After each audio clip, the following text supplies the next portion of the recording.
mo kí yín ẹ kú dédé àsìkò yìí níbi gbogbo tẹ́ ẹ ti ń wò wá tẹ́ ẹ ti ń gbọ́ wá. Ìròyìn Awíkonko tẹlifíṣàn ló ń dé sójú wòran yín lónìí ọjọ́ Ẹtì ọjọ́ 23 oṣù kínní ọdún 2026. Ẹtì òní bá gbogbo rere tá a bá dáwọ́lé láṣẹ Ìdùmarè. Ọmọdásọ́lá Ìfúnníyì lóníròyìn ṣáájú ẹ gbọ́ kókó tó wà nínú ìròyìn náà. Nínú ìgbìyànjú rẹ̀ láti ran ìjọba àpapọ̀ orílẹ̀-èdè Nàìjíríà lọ́wọ́ láti kojú ètò ààbò tó mẹ́hẹ, ìjọba ilẹ̀ Amẹ́ríkà fi àwọn ohun ìjà olóró ṣọwọ́ sí orílẹ̀-èdè Nàìjíríà. Ìjọba fẹ́ pa wá lẹ́nu mọ́ ni o. Wọ́n ní ká má sọ̀rọ̀ lórí ìkọlù àwọn agbébọn tó jí èèyàn 17 gbé lọ nílùú wa. Inú ẹ̀kúnrẹ́rẹ́ ìròyìn lẹ́tì mọ àwọn tó fẹ̀sùn kan ìjọba bẹ́ẹ̀. Ẹ gbájúmọ́ ètò ààbò ilẹ̀ Yorùbá dípò jíjà sí ipò.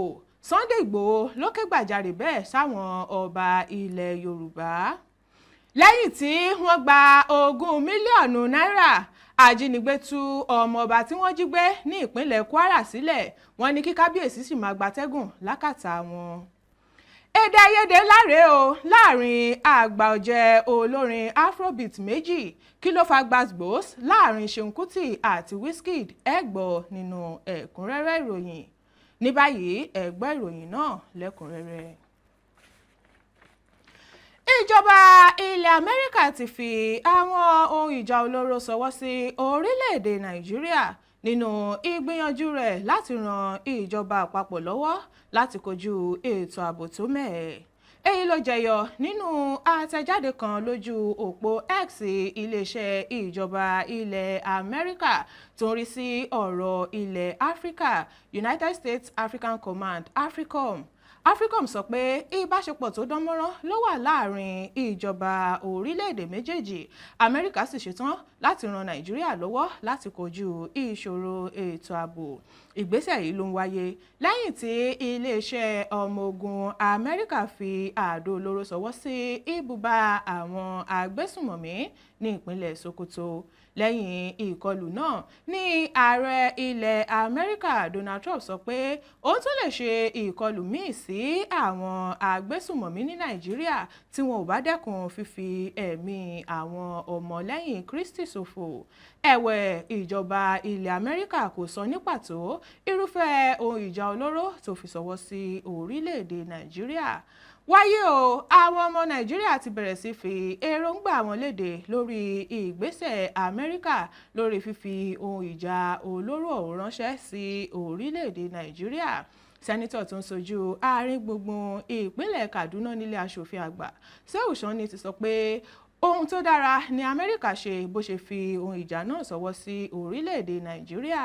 Nígbà tó ń gbóríyìn fún Amẹ́ríkà lójú òpó X rẹ̀, Sani sọ pé àwọn orílẹ̀-èdè míì tí wọ́n bá ní àwọn fẹ́ràn orílẹ̀-èdè Nàìjíríà wọ́n gbọ́dọ̀ wo àwòkọ́ṣe Amẹ́ríkà láti ṣe ìrànlọ́wọ́ bẹ́ẹ̀ fún Nàìjíríà dípò kí wọ́n máa fi ohùn ránṣẹ́ nìkan.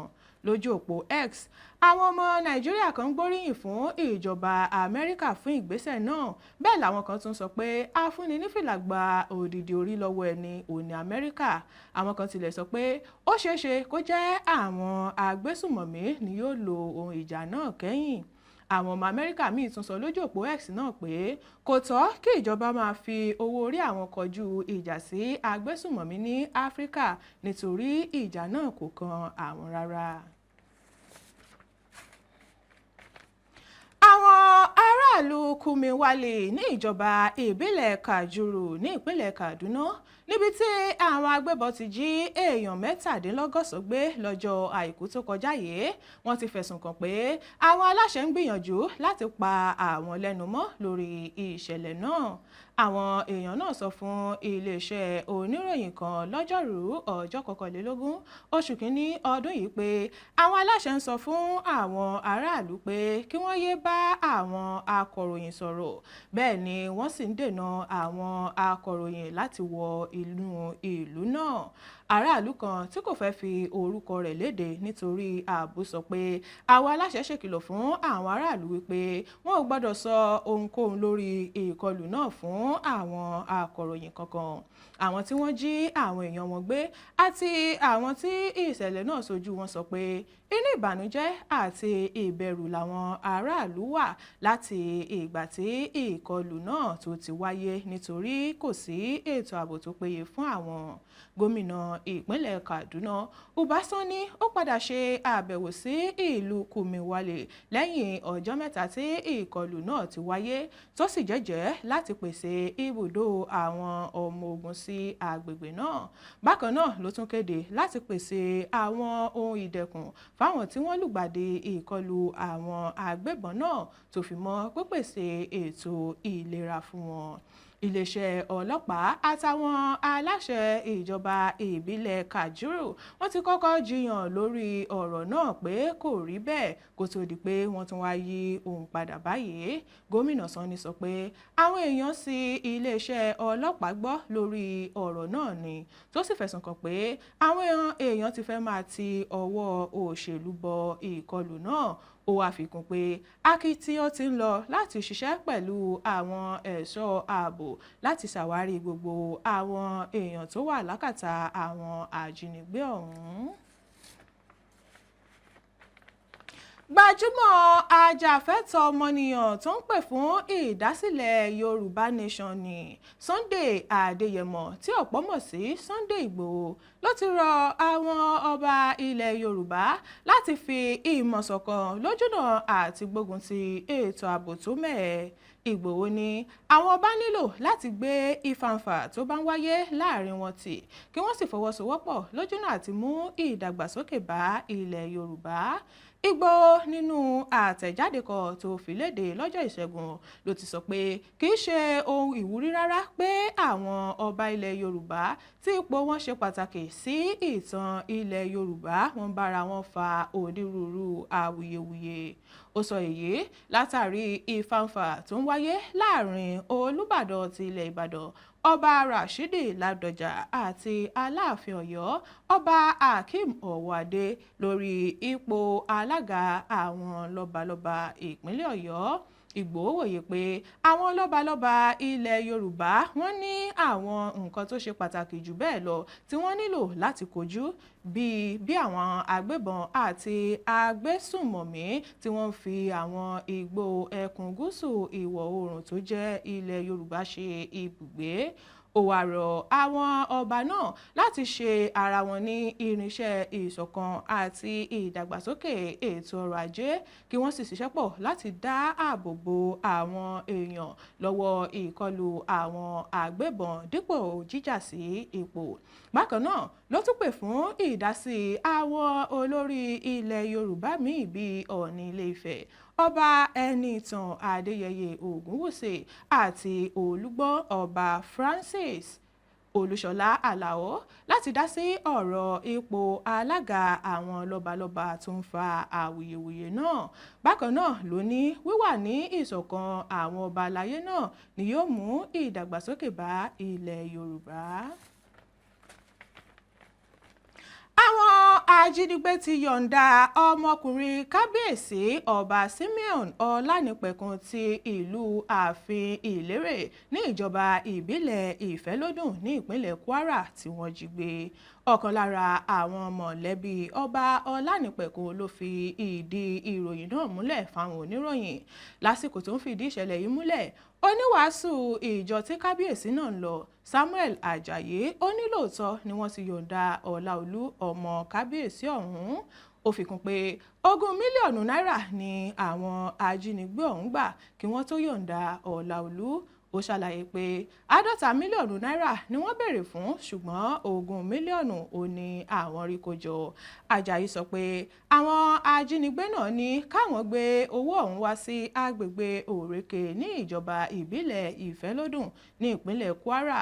Ó ní nígbà tí àwọn gbé owó náà débẹ̀ ni wọ́n bá yí ọ̀rọ̀ padà pé ọmọ kábíyèsí nìkan làwọn yóò yọ̀ǹda, àwọn ò ní yọ̀ǹda ọba Ọlánìpẹ̀kun, pẹ̀lú àlàyé pé wọ́n ní káwọn lọ wá mílíọ̀nù mẹ́rìndínlógún náírà wá káwọn tó lè yọ̀ǹda kábíyèsí. Pásítọ̀ náà ṣàlàyé pé ọ̀rọ̀ náà ti wá tojú sú àwọn báyìí nítorí kò rọrùn kí àwọn tó rí ogún mílíọ̀nù náírà tí wọ́n gbé lọ náà kí wọ́n tó rí gbé kó jọ. Gẹ́gẹ́ bó ṣe sọ, àlàáfíà ní kábíyèsí wà nígbà tí wọ́n bá sọ̀rọ̀ lórí aago. Lẹ́yìn náà ló rọ ìjọba ìpínlẹ̀ Kwara láti dìde ìrànwọ́ lórí bí kábíyèsí náà yóò ṣe padà wá sílé lálàáfíà. Tẹ́ ò bá gbàgbé, àwọn ajínigbé jí ọba ìlú ààfin ìlérè tó wà lágbègbè Bàbáńlá ní ìjọba ìbílẹ̀ Ìfẹ́lódùn ní ìpínlẹ̀ Kwara àti ọmọkùnrin rẹ̀ Ọláolú tó jẹ́ àgùnbánirọ̀ gbé lọ ní ọjọ́ kejì ọdún Kérésìmesì tó kọjá. 100 mílíọ̀nù náírà ni àwọn ajínigbé náà kọ́kọ́ béèrè fún ìtúsílẹ̀ kábíyèsí àti ọmọ rẹ̀ kí wọ́n tó dínkù sí 50 mílíọ̀nù náírà pẹ̀lú alùpùpù 3. Ayọ̀dèjì Ibrahim Balógun tí ọ̀pọ̀ mọ̀ sí Wizkid ló ti sọ òkú ọ̀rọ̀ sí Ṣeun Kútì tó jẹ́ ọmọ àgbà olórin Afrobeat àti ajàfẹ́tọ̀ọ́ ọmọnìyàn ṣáájú ikú rẹ̀ Fẹlá Aníkúlápó Kútì. Ọ̀rọ̀ yìí ló ń wáyé lẹ́yìn gbàgbós tó wà nílẹ̀ fún ọjọ́ díẹ̀ láàrin àwọn olólùfẹ́ Wizkid àti Ṣeun Kútì. Àríyànjiyàn lórí ẹni tí ìràwọ̀ rẹ̀ ta lẹ́nu jùlọ ló dá ọ̀rọ̀ náà sílẹ̀ kó tó di pé Ṣeun sọ̀rọ̀ sí Wizzy tí Wizkid náà sì fún un lésì padà. Ọ̀rọ̀ náà bẹ̀rẹ̀ lẹ́yìn tí Ṣeun kìlọ̀ fún àwọn olólùfẹ́ Wizkid pé kí wọ́n dẹ́kun àti máa fi bàbá òun wé Wizkid nítorí àwọn méjèèjì kò sí nínú ẹgbẹ́ kan náà.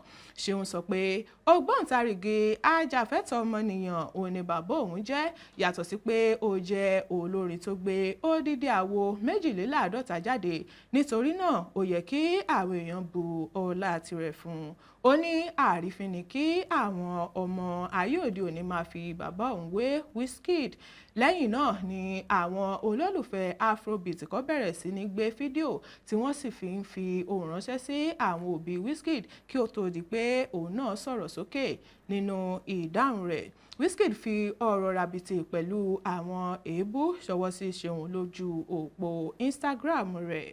Nínú fídíò tí Wizzy kọ́kọ́ fi léde lójú òpó náà ní obìnrin kan tí ń bú Ṣeun tó sì ń pè ní ọmọ bàbá oní àwọ̀tẹ́lẹ̀ gígan. Obìnrin náà ké sí àwọn mọ̀lẹ́bí Ṣeun wípé kí wọ́n tètè mú so láti dẹ́kun ohun tó ń ṣe lórí ayélujára nítorí pé ṣe ló ń tàbùkù orúkọ bàbá rẹ̀. Ó fẹ̀sùn kàn Ṣeun pé ó ń ṣẹ́ ìpè fún ọmọ ọlọ́mọ, èyí tí kò yẹ kó rí bẹ́ẹ̀. Gẹ́gẹ́ bó ṣe sọ, àwọ̀tẹ́lẹ̀ àti igbó mímu ó nìkan ni Ṣeun jogún lọ́wọ́ bàbá rẹ̀ Fẹlá. Ó sọ síwájú sí pé Wizkid fẹ́ràn Fẹlá ló mú kó ya àwòrán tàtú Fẹlá sí ara rẹ̀, èyí tó sì yẹ kó mú inú Ṣeun dùn. Lẹ́yìn fídíò ọ̀hún ni Wizkid náà tún sọ pé òun àti Fẹlá kì í ṣe ẹgbẹ́, tó sì tún sọ pé Ṣeun jẹ́ òpònú àti ọmọ àlè.